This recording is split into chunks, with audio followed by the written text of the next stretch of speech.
Quanzhou City in China, which Marco Polo called Zaitun, was the starting point of the maritime Silk Road. In the 15th century, 7 huge fleets of Chinese ships sailed through the maritime Silk Road. The expeditions were called Zheng He's voyages, and 4 of them reached the east coast of Africa. In Fort Jesus, a UNESCO World Heritage Site in the southeast of Old Mombasa, over 100 pieces of Chinese porcelain recovered from along the coast are displayed. And when was it found? According to the evidence, historical evidence, it was around 14th century. The Chinese were very active during that time. Evidence would suggest that even before the arrival of the Portuguese, we had the Chinese presence around here. Tides rise and fall, and flowers bloom and wither. 600 years later, trade between China and Kenya is no longer only about porcelain. In 2015, China toppled India as Kenya's biggest trading partner. In 2016, the trade volume between China and Kenya reached $5.7 billion, up from $500 million 10 years earlier. In addition to the growing bilateral trade, Chinese contractors in Kenya are thriving as well. The official name of the highway connecting Mombasa and Uganda is the A104 National Road. However, the locals prefer to call it the Chinese Road.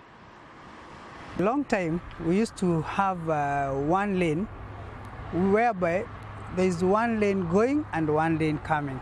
But now, since the Chinese came and now we are having 2 lanes going up and 2 lanes coming down. For example, from here to Nakuru, we used to have to use like 2 hours and a half to go to Nakuru. But now, since the new road came, we are using 1 hour and a half. There is a 480-kilometre-long Chinese railway that will bring even more far-reaching benefits to Kenya than the Chinese road. That is the Mombasa-Nairobi SGR. The SGR is known to every household in Kenya. Local residents randomly interviewed on the street say that they follow the SGR closely and hope that it will bring more changes to the country. It's going to open up traffic, number one. It's going to make it easier to go to Mombasa and cheaper. I expect it will also offer some job to very many people. Most of our youth are jobless.